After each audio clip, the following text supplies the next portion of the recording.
నేను రాజమండ్రి దగ్గర ఒక సంఘానికి వెళ్ళాను. అక్కడ మీటింగ్ అయిపోయిన తర్వాత ఆ స్థానిక దైవజనుడు ఓ 65 సంవత్సరాల వయసు కలిగిన తల్లిని తీసుకొచ్చాడు. అయ్యా, మా సంఘం ఈరోజు ఇంత ఆశీర్వదించబడిందంటే ఇదిగో ఈ తల్లినయ్యా కారణం. దేవుని కృప, దేవుని అనాది సంకల్పం, దానితో పాటు ఈ తల్లి త్యాగం. ఏంటయ్యా ఈ తల్లి త్యాగం?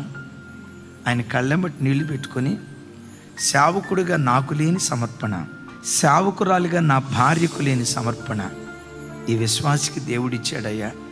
ఇప్పుడు మందిరానికి వచ్చి 20 సంవత్సరాలు అవుతుంది. ఈ 20 సంవత్సరాల్లో మందిరపు గేటు దాటి బయటికి వెళ్ళలేదయ్యా. మీరు ఏమనుకోనంటే చెప్తా. 3 రోజులు బట్టి మన దగ్గర సువార్త కోటాలు జరిగినాయి కదా, చివరికి సువార్త కోటాలకు కూడా రాలా. ఆమె సమర్పణ ఏంటంటే, నేను బ్రతికిన కాలం అంతా మందిరంలో బ్రతకాలి, మందిరంలో బ్రతకాలి, మందిరపు గడప దాటి నేను బయటికి వెళ్ళకూడదు. ఆయన కళ్ళమ్మ నీళ్ళు పెట్టుకొని, ఈవిడ దేవుని మందిరానికి తను ప్రతిష్ఠ చేసుకున్న తర్వాత వాళ్ళ కొడుకు వివాహం జరిగింది. ఆ వివాహం మందిరంలో జరిగింది.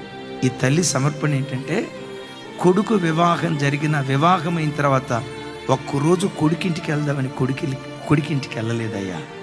ఆ తల్లి ఒకటే మాట చెప్పింది, నేను చనిపోయిన తర్వాత నా శవమే మందిరపు గేటు దాటి బయటికి వెళ్ళాలి, కానీ ఇంకెక్కడికి నేను వెళ్ళనని రేయింబవళ్ళు ప్రార్థన చేస్తుందయ్యా.